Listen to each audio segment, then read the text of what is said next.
Hello friends, welcome back to my channel. आप सभी का मेरे यूट्यूब चैनल पे स्वागत है। जैसा कि आप सभी को मैंने पहले पार्ट ऑफ सेंटेंस के बारे में पढ़ाया था, आज का मेरा अगला टॉपिक है काइंड्स ऑफ सेंटेंस, यानी कि सेंटेंस कितने प्रकार के होते हैं। उस दिन आपको पढ़ाया गया था कि सेंटेंस के कितने भाग होते हैं, और आज हम आपको पढ़ाएंगे काइंड्स ऑफ सेंटेंस, यानी कि सेंटेंस के कितने प्रकार होते हैं, सेंटेंस कितने प्रकार के होते हैं ये। तो जैसा कि बहुत सारे बच्चों का ये सवाल रहता है कि सेंटेंस पढ़ना क्यों जरूरी होता है, सेंटेंस पढ़ने से हमें क्या क्या फायदे होते हैं।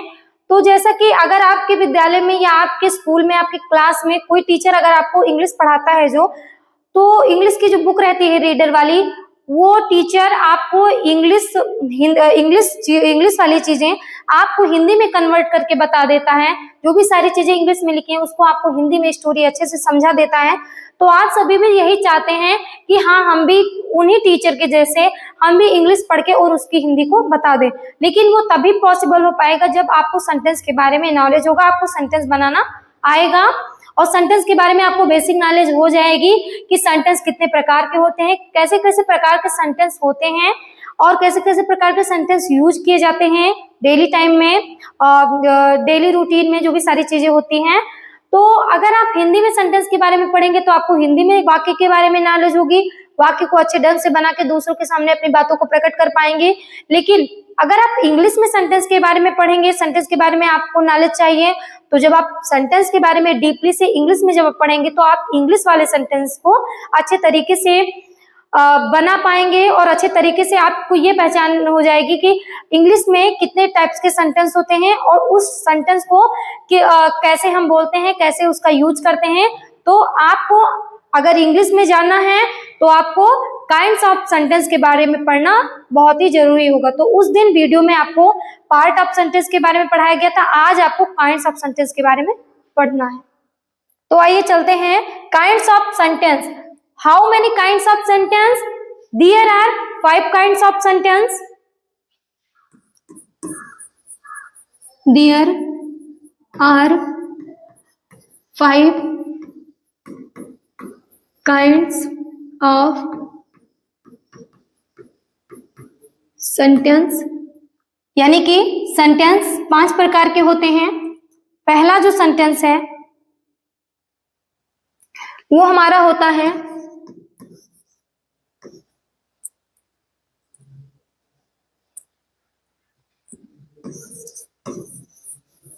Assertive sentence. असर्टिव सेंटेंस यानी कि स्वीकारात्मक वाक्य। स्वीकारात्मक वाक्य, इसकी हिंदी होगी, इसकी इंग्लिश होगी, डेफिनेशन होगी the sentence which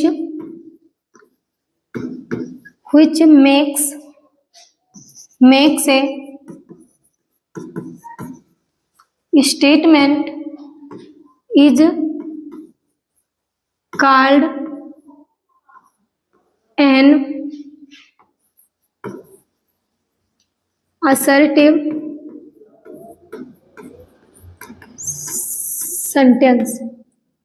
यानी कि इसकी हिंदी होगी ऐसे वाक्य जो कथन करते हैं असर्टिव सेंटेंस कहलाते हैं। तो इसकी हिंदी में आइए जान लेते हैं। हिंदी में होगा ऐसे वाक्य जो कथन करते हैं असर्टिव सेंटेंस, यानी कि स्वीकारात्मक वाक्य कहलाते हैं। तो ऐसे वाक्य जो किसी घटना को उसी कथन के रूप में, जैसी घटनाएं हुई थी उसी कथन को जब प्रकट करते हैं तो उसे हम असर्टिव सेंटेंस कहते हैं। असर्टिव सेंटेंस के दो पार्ट होते हैं। एक होता है हमारा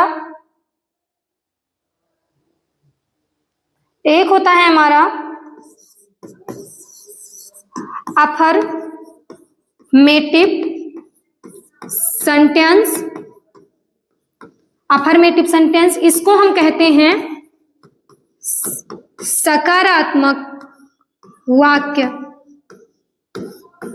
सकारात्मक वाक्य इसकी हिंदी होगी, इसकी इंग्लिश में डेफिनेशन होगी द सेंटेंस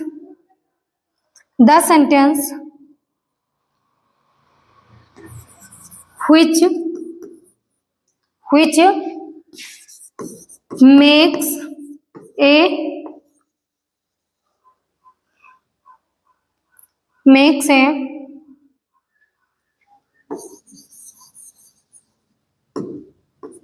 affirmative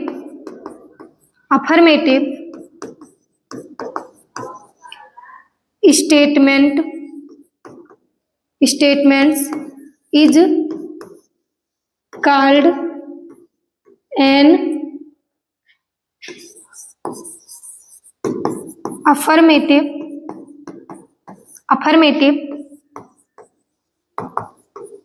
सेंटेंस। यानी कि ऐसे वाक्य जो साधारण कथन प्रकट करते हैं, यानी कि जो सारी चीजें जो घटनाएं हो रही हैं उसी को ज्यों का त्यों दूसरों के सामने प्रकट करना अफर्मेटिव सेंटेंस कहलाता है। जैसे मान लीजिए पक्षी आकाश में उड़ती है, तो घटनाएं क्या हो रही हैं, क्या काम हो रहा है कि जो पक्षियां हैं वो आकाश में उड़ रही हैं। तो उन्हीं बातों को आपके सामने, हमारे सामने वैसे ही साधारण कथन के रूप में, सकारात्मक पॉजिटिव स्टेटमेंट के रूप में प्रकट करना अफर्मेटिव सेंटेंस कहलाता है। तो इसकी हिंदी होगी ऐसे वाक्य जो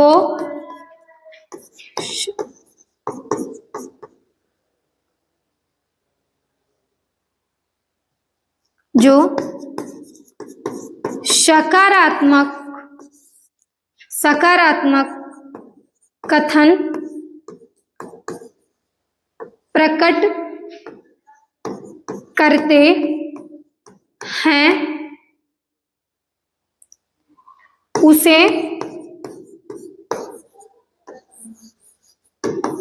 अफर्मेटिव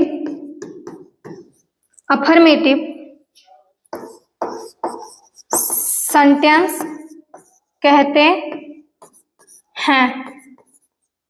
तो ये है अफर्मेटिव सेंटेंस की डेफिनेशन।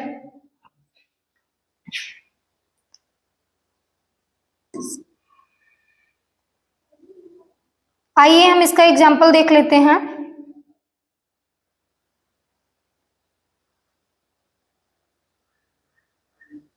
एग्जाम्पल में ये आगे ही मैं एग्जाम्पल लिख दे रही हूं। एग्जाम्पल में जैसे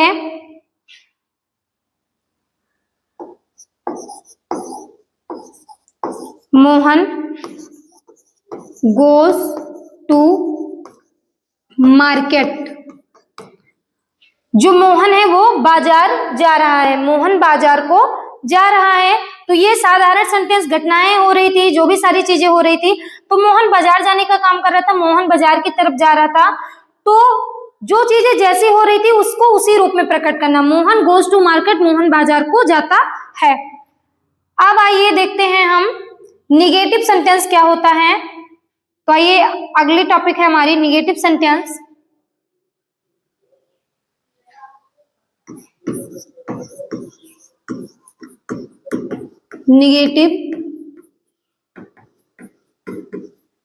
निगेटिव सेंटेंस ये है दूसरा असर्टिव सेंटेंस का दूसरा part.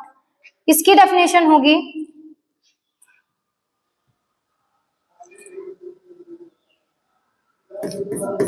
The sentence which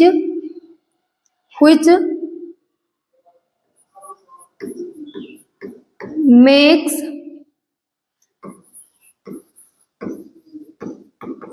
negative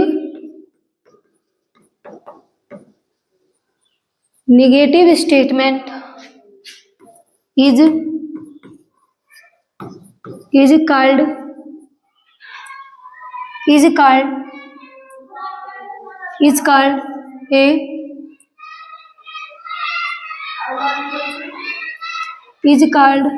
a negative sentence. इसकी हिंदी में डेफिनेशन होगी, ऐसे वाक्य जो नकारात्मक कथन करते हैं, निगेटिव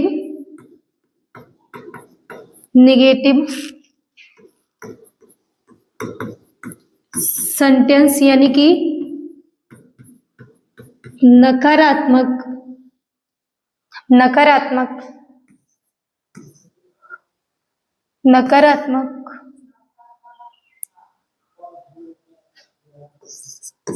वाक्य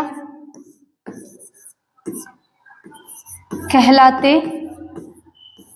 हैं, नकारात्मक वाक्य कहलाते हैं। तो ऐसे वाक्य जो नकारात्मक कथन करते हैं नेगेटिव सेंटेंस कहलाते हैं। जैसे कि Mohan goes to market, Mohan बाजार को जाता है, तो उसी चीजों को नकारात्मक निषेधात्मक वाक्य बना दिया जाता है। जैसे कि एग्जाम्पल में देखिए, एग्जाम्पल है Mohan does not go to market, यानी कि अस्वीकृत प्रदान की जाती है। जो भी घटनाएं हो रही हैं उसमें अस्वीकृत प्रदान करना, नकारात्मक कथन करना, तो क्या कहलाएंगे ये? निगेटिव स्टेटमेंट, यानी कि नकारात्मक सेंटेंस, निगेटिव सेंटेंस कहलाते हैं।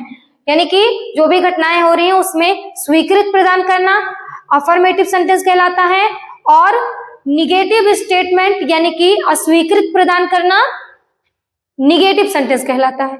तो आइए अब हम काइंड्स ऑफ सेंटेंस के दूसरे काइंड्स के बारे में हम पढ़ेंगे। तो दूसरा काइंड्स हमारा आता है इंट्रोगेटिव सेंटेंस। दूसरा काइंड्स आता है हमारा इंट्रोगेटिव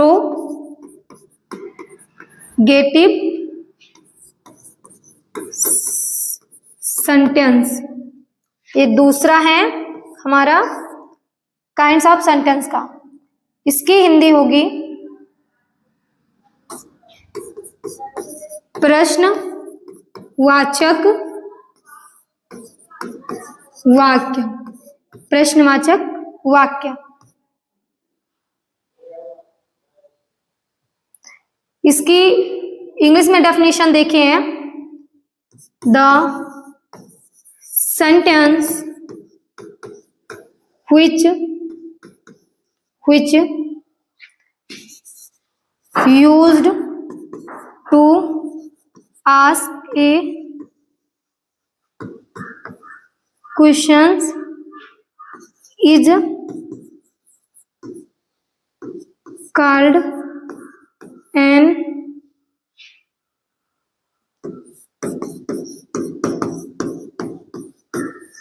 interrogative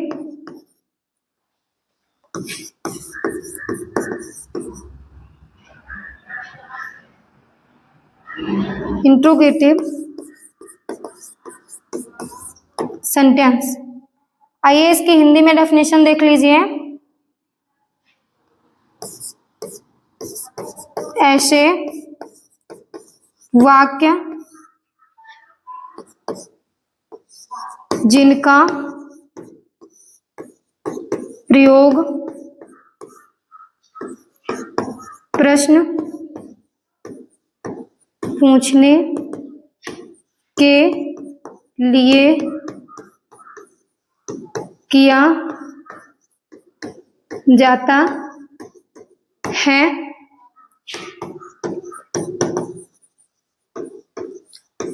इंट्रोगेटिव सेंटेंस यानी कि प्रश्नवाचक वाक्य कहलाता है। ऐसी कोई घटनाएं, ऐसा कोई मूवमेंट जिसमें क्या होता है कि प्रश्न पूछने के लिए जिन वाक्यों का प्रयोग किया जाता है, ऐसे सेंटेंस को हम प्रश्नवाचक वाक्य कहते हैं। एग्जाम्पल में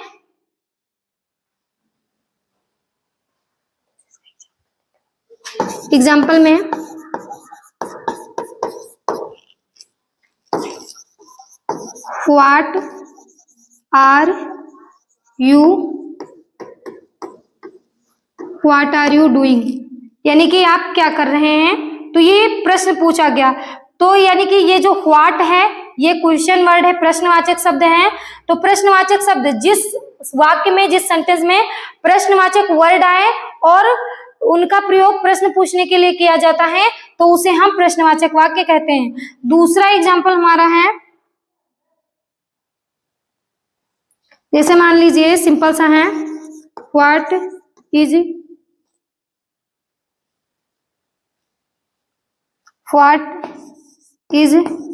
योर नेम, आपका क्या नाम है। तो ये आपके इंट्रोगेटिव के एग्जाम्पल हैं। आज का अगला हमारा टॉपिक है imperative sentence. What is imperative sentence, imperative sentence क्या होता है। तो आइए देखते हैं कि इंपरेटिव सेंटेंस क्या होता है, इसकी हिंदी क्या होती है और इसकी डेफिनेशन क्या होती है।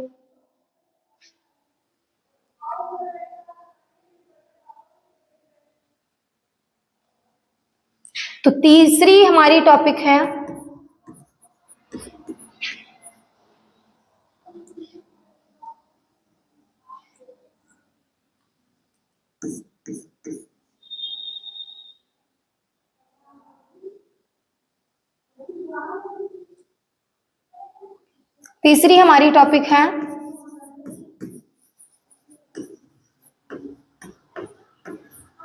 इंपरेटिव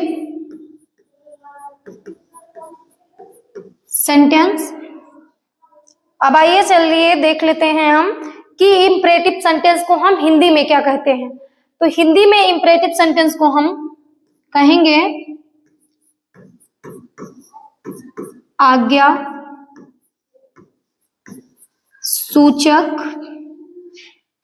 या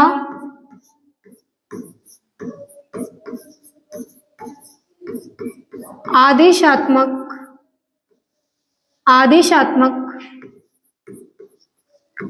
वाक्य। तो इंपरेटिव सेंटेंस यानी कि आज्ञा सूचक या आदेशात्मक वाक्य कहेंगे इसको हिंदी में। अब इसकी डेफिनेशन क्या होती है ये आइए चलिए देख लेते हैं। तो इसकी डेफिनेशन होगी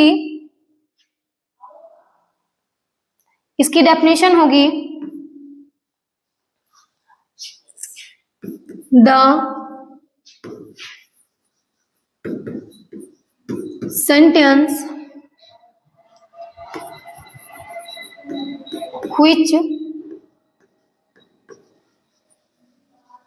which expresses order, command, suggestion,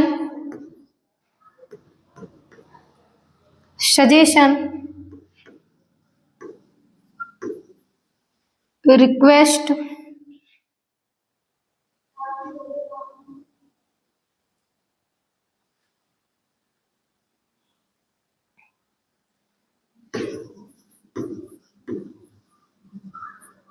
request is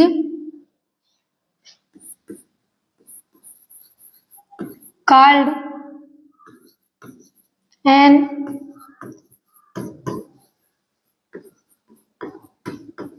imperative sentence.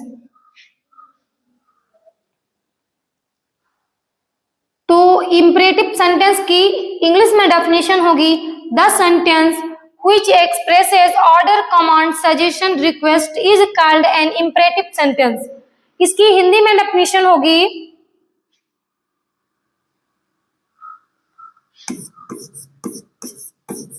ऐसे वाक्य जिनसे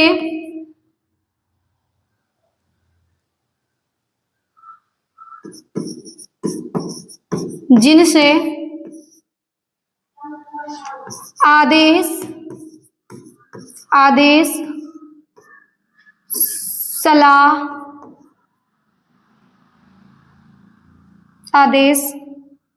सुझाव या सलाह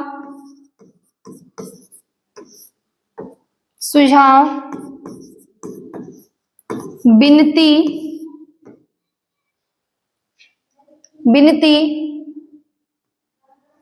आज्ञा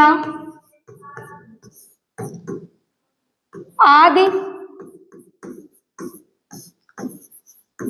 का भाव प्रकट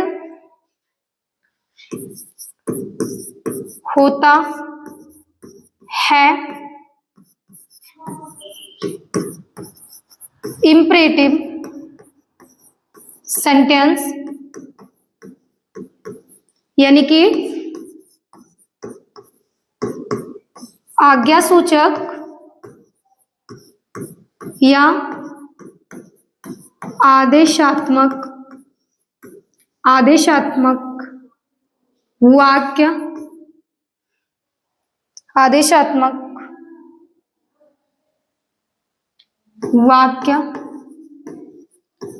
कहते हैं। तो ये हमारी इम्परेटिव सेंटेंस की डेफिनेशन हो गई। तो इम्परेटिव सेंटेंस की इंग्लिश में डेफिनेशन तो आपने जान लिया। हिंदी में डेफिनेशन देखिए, ऐसे वाक्य जिनसे आदेश, सुझाव, विनती, आज्ञा आदि का भाव प्रकट होता है इम्परेटिव सेंटेंस कहलाता है। जैसे कि आदेश, अगर किसी वाक्य में ऐसा वाक्य बोला गया जिसमें आदेश का भाव प्रकट हो रहा है, जैसे मैंने कहा मेरे लिए एक गिलास वाटर लेके आओ, मेरे लिए एक गिलास पानी लेके आओ, क्लास से बाहर जाओ, तो ये क्या हुआ, ये ऑर्डर दिया जा रहा है, ये आदेश दिया जा रहा है, अपने द्वारा किसी दूसरे व्यक्ति पर आदेश दिया जा रहा है। और दूसरा देखिए सुझाव, जैसे मान लीजिए सुझाव सलाह किसी को देना कि कक्षा में शोर मत करो, सड़क पे हमेशा बाएं तरफ चलो, तो ये सारी जो चीजें होती हैं ये सलाह होती हैं। और आज्ञा जैसे मान लीजिए किसी को आज्ञा देना, हाँ ये सारी चीजें करो, वही आदेश से रिलेटेड जो सारी चीजें होती हैं वही सारी चीजें। और मान लीजिए विनती, जैसे किसी के सामने ऐसा वाक्य हो जिसमें विनती का भाव प्रकट हो रहा हो, उसको उस सेंटेंस को पढ़ने से हमें ऐसा लग रहा है कि हम मतलब किसी को रिक्वेस्ट कर रहे हैं, किसी से विनती कर रहे हैं। जैसे मान लीजिए मैंने कहा प्लीज हेल्प मी, कृपया मेरी मदद करिए, please give me your book, कृपया अपनी बुक दे दीजिए। तो ये सारी चीजें क्या है, ये सारी चीजों में हमें रिक्वेस्ट का भाव प्रकट हो रहा है। जैसे हमें लग रहा है कि इसमें कोई सारी चीजें ऐसी हैं, सेंटेंस में ऐसा भाव प्रकट हो रहा है जैसे लग रहा है कि रिक्वेस्ट किया जा रहा है। तो जिस सेंटेंस में आदेश, सुझाव, विनती, आज्ञा आदि का भाव प्रकट हो वो हमारा इम्परेटिव सेंटेंस यानी कि आज्ञा सूचक या आदेशात्मक वाक्य दोनों कह सकते हैं। तो इम्परेटिव सेंटेंस की डेफिनेशन हमने समझ ली कि जिसमें आज्ञा, सुझाव, विनती, आज्ञा और विनती और सलाह जो भी सारी चीजें अगर दी जाएंगी तो ऐसे सेंटेंस को हम इम्परेटिव सेंटेंस कहेंगे। तो आइए इसकी हम डेफिनेशन देख लेते हैं।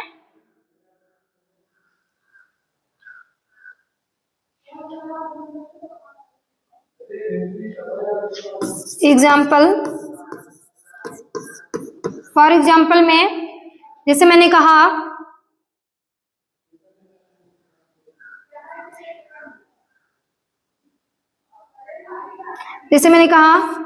Please give me your book. उसके बाद मैंने कहा कम इन द क्लास, तीसरा मेरा है प्लीज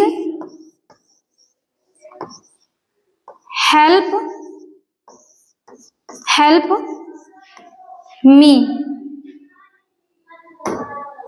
तो देखिए, please give me your book, इस सेंटेंस को पढ़ने से ऐसा ज्ञात हो रहा है कि कोई व्यक्ति किसी से रिक्वेस्ट कर रहा है, विनती कर रहा है कि मुझे अपनी किताबें जो अपनी किताब है वो मुझे दे दीजिए। तो यहाँ पे प्लीज जो शब्द आया है ये क्या क्लियर करता है, ये हमारा ये बताता है, इस सेंटेंस में बताया जा रहा है कि जो बात कही जा रही है उससे रिक्वेस्ट किया जा रहा है, यानी कि सेंटेंस में क्या किया जा रहा है, रिक्वेस्ट किया जा रहा है। अब दूसरा सेंटेंस देखें, कम इन द क्लास, यानी कि कक्षा में आओ। तो इससे हमें ये ज्ञात हो रहा है कि कोई हमें ऑर्डर दे रहा है, यानी कि मान लीजिए शिक्षक ही ऑर्डर दे रहा है कि क्लास में आओ, अपने स्टूडेंट से कह रहा है अब प्लीज हेल्प मी, कृपया मेरी मदद करिए। अब इसमें भी विनती की जा रही है, रिक्वेस्ट किया जा रहा है, तो इसमें भी कौन सा भाव प्रकट हो रहा है, रिक्वेस्ट का भाव प्रकट हो रहा है। तो are you clear? I hope आप इंपरेटिव सेंटेंस के बारे में जान गए होंगे डीपली से कि इंपरेटिव सेंटेंस क्या होता है। ऐसा कोई भी वाक्य ले लीजिए, अगर उसमें आज्ञा, सुझाव, विनती, सलाह, अगर ये सारी चीजों की अगर बात कहीं पे आती है तो आप तुरंत जान जाइए कि ये हमारा क्या होगा, इंपरेटिव सेंटेंस होगा। और इंपरेटिव सेंटेंस की मैंने 3 एग्जांपल दे दिया है, जिसमें से 2 एग्जांपल में आपको रिक्वेस्ट का भाव प्रकट हो रहा है और एक सेंटेंस जिसमें है कम इन द क्लास, ऑर्डर, यानी कि आदेश दिया जा रहा है कि मेरे की क्लास में, यानी कि कक्षा में आओ। तो इसे आप नोट कर सकते हैं।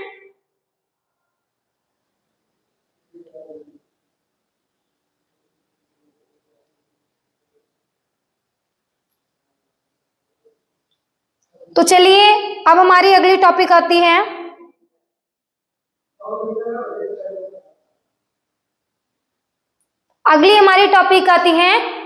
इंपरेटिव सेंटेंस के बाद अगली जो टॉपिक है वो हमारी एक्सक्लामेटोरी सेंटेंस है, जो कि काइंड्स ऑफ सेंटेंस का चौथा काइंड्स है, 4th नंबर काइंड्स है, यानी कि जिसका नाम क्या है, एक्सक्लामेटोरी सेंटेंस।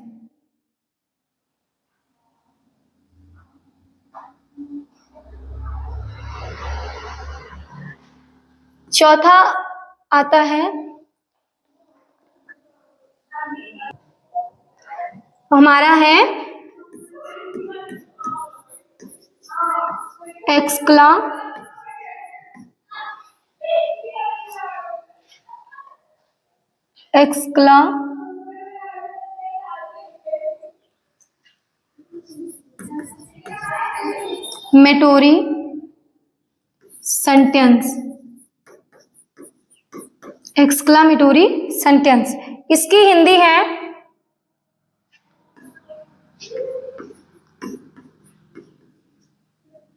विस्मय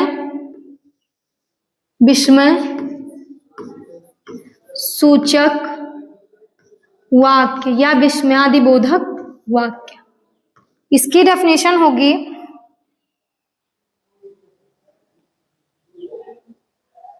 इसकी अंग्रेजी में डेफिनेशन होगी, the sentence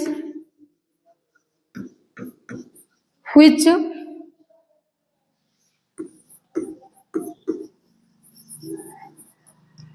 expresses some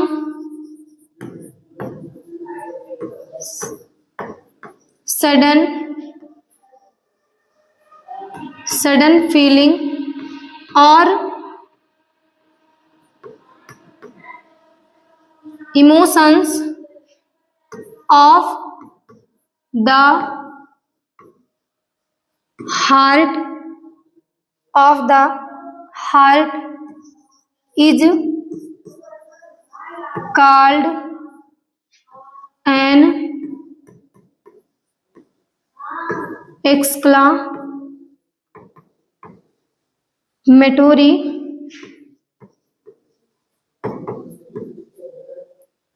sentence, the sentence which expresses some sudden feeling or sorry यहाँ पे गलत हो गया है, सही कर लीजिएगा आप सभी भी, और emotions of the heart is called an exclamatory sentence। इसकी हिंदी होगी कि ऐसे वाक्य जिनसे हृदय में गंभीर भाव या गंभीर उत्तेजना प्रकट होती है, तो ऐसे सेंटेंस को हम क्या कहेंगे? एक्सक्लामेटोरी सेंटेंस कहेंगे। इसकी हिंदी में डेफिनेशन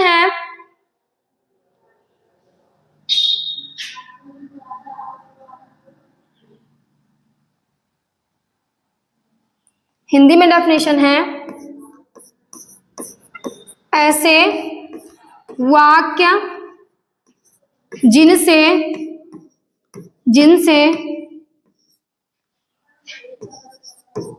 हृदय के गंभीर भाव प्रकट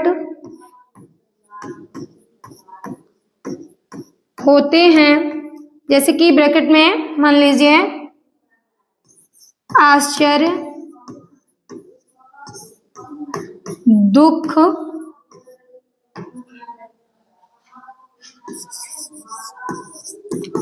खुशी के भाव प्रकट होते हैं, उसे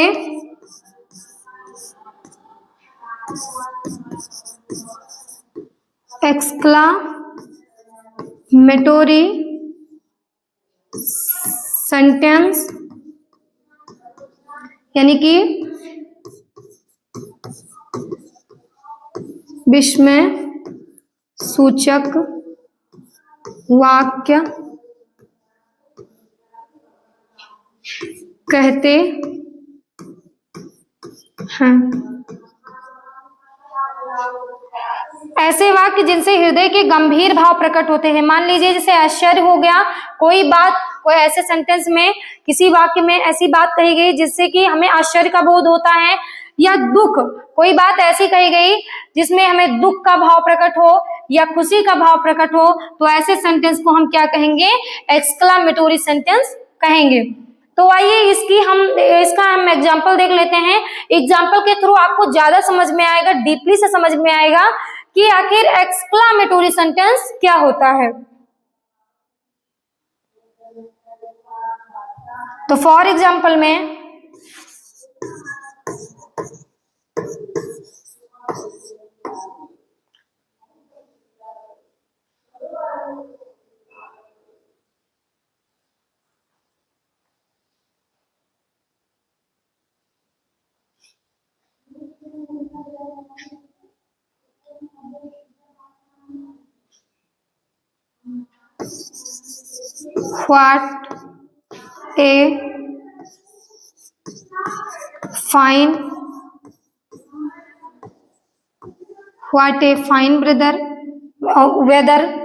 What a fine weather। इसकी हिंदी होगी मौसम कितना सुहावना है। मौसम कितना सुहावना है।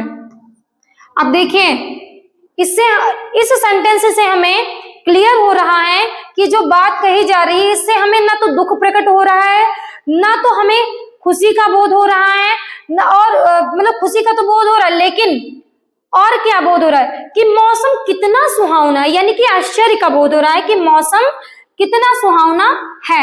अब आगे देखें, दूसरा हमारा एग्जाम्पल आता है। दूसरा एग्जाम्पल है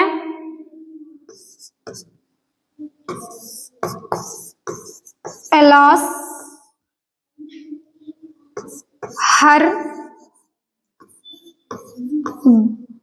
हर बेबी डाइड। अब इसमें देखिए इसकी हिंदी होगी हाय अफसोस, अफसोस लिख लीजिए ज्यादा सही रहेगा।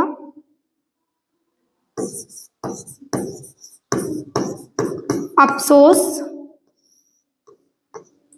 उसका, उसका बच्चा मर गया। अफसोस उसका बच्चा मर गया।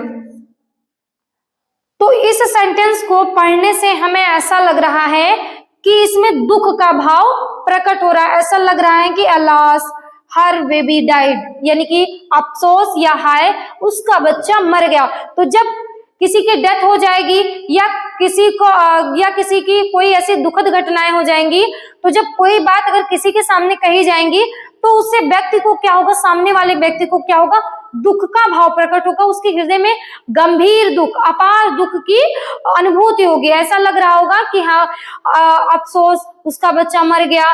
तो जब किसी के दुख, किसी का अगर हम दुख सुनेंगे तो उससे हमारे हृदय में दुख का भाव प्रकट होगा। तो एलास हर बेबी डाइड, उसका बच्चा, अफसोस उसका बच्चा मर गया। तो इससे हमें किसका बोध हो रहा है, इससे हमें दुख का भाव प्रकट हो रहा है, इससे हमें दुख का बोध हो रहा है। ठीक है, उसके बाद में अब तीसरा है, तीसरा हमारा एग्जाम्पल देखिए, तीसरा है हुर्रा वी हैव ऑन। इसकी हिंदी होगी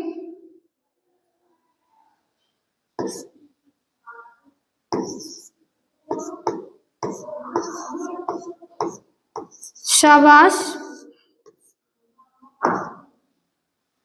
हम जीत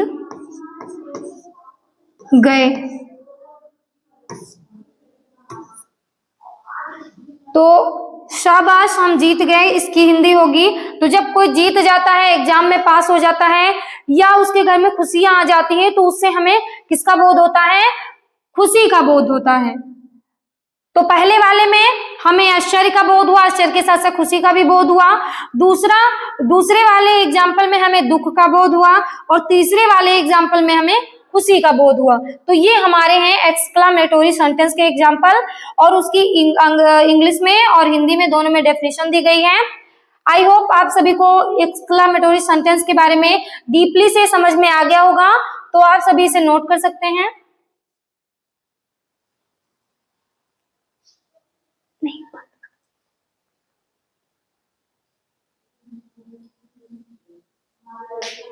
तो आइए चलते हैं, हमारी नेक्स्ट टॉपिक है ऑप्टेटिव सेंटेंस।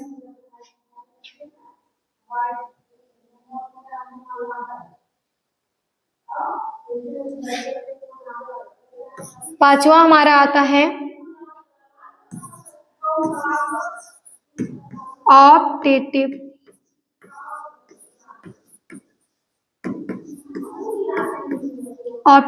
सेंटेंस। इसकी हिंदी होगी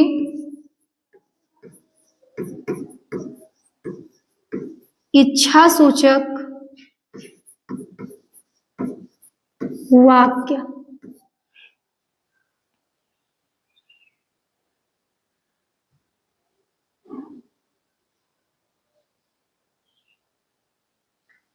तो इसकी इंग्लिश में डेफिनेशन होगी the sentence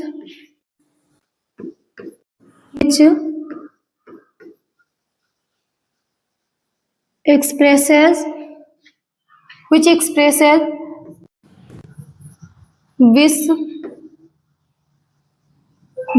bless is called an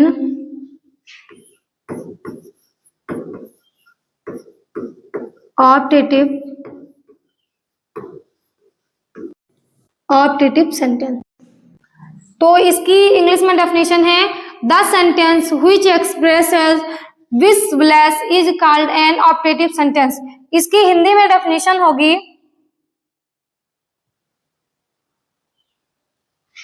Hindi में देख लीजिए, ऐसे वाक्य जिनसे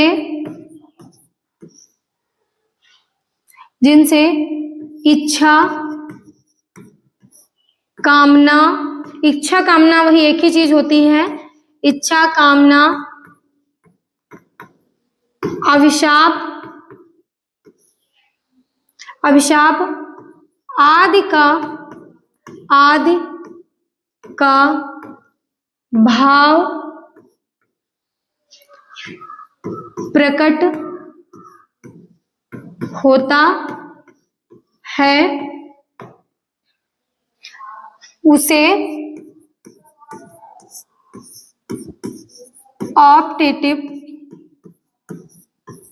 ऑप्टेटिव सेंटेंस यानी कि इच्छा सूचक वाक्य कहते हैं। तो इसकी हिंदी में डेफिनेशन होगी, ऐसे वाक्य जिनसे इच्छा कामना अभिशाप आदि का भाव प्रकट होता है उसे ऑप्टेटिव सेंटेंस यानी कि इच्छा सूचक वाक्य कहते हैं। ऐसा कोई सेंटेंस बोला जाए, ऐसा कोई वाक्य बोला जाए किसी व्यक्ति के द्वारा दूसरे व्यक्तियों के सामने, कोई ऐसी बात कही जाए जिससे हमें ऐसा लगे कि जो सामने वाला व्यक्ति है वो अपनी इच्छाओं को प्रकट कर रहा है या अभिशाप का भाव उसमें प्रकट हो रहा है, तो ऐसे सेंटेंस को हम ऑप्टेटिव सेंटेंस कहेंगे। तो आइए इसका एग्जाम्पल देख लीजिए। एग्जाम्पल से आपको ज्यादा क्लियर हो जाएगा, अच्छे से डीपली से आपको समझ में आ जाएगा। तो ऑप्टेटिव सेंटेंस की बहुत सारी डेफिनेशन होती हैं, जैसे मान लीजिए ऑप्टेटिव सेंटेंस की बहुत सारे एग्जाम्पल होते हैं और डेफिनेशन तो ऐसी होती है। अब एग्जाम्पल में जैसे मान लीजिए लिखा है, may you live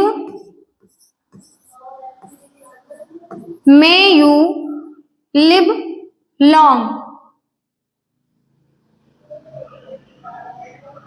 may you live long. इसकी हिंदी होगी,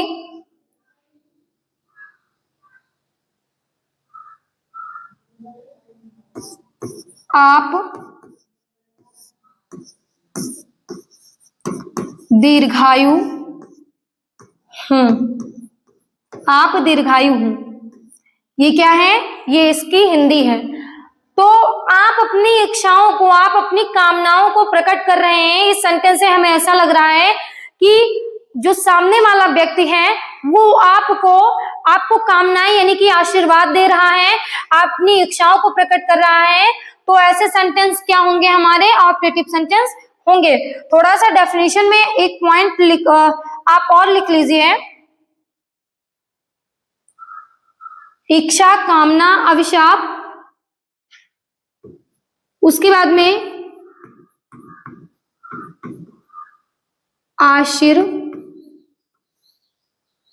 आशीर्वाद आदि का भाव प्रकट हो। तो मे यू लिव लॉन्ग, आप दीर्घायु हो, किसी व्यक्ति के द्वारा दूसरे व्यक्ति को आशीर्वाद दिया जा रहा है। तो ये हमारे क्या हुए? ऑप्टेटिव सेंटेंस हुए। दूसरा एग्जांपल है, दूसरा सेंटेंस है,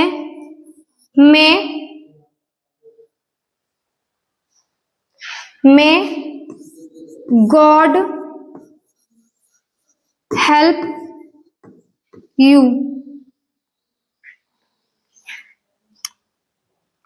इसकी हिंदी में होगा, भगवान या ईश्वर, भगवान आपकी मदद करें।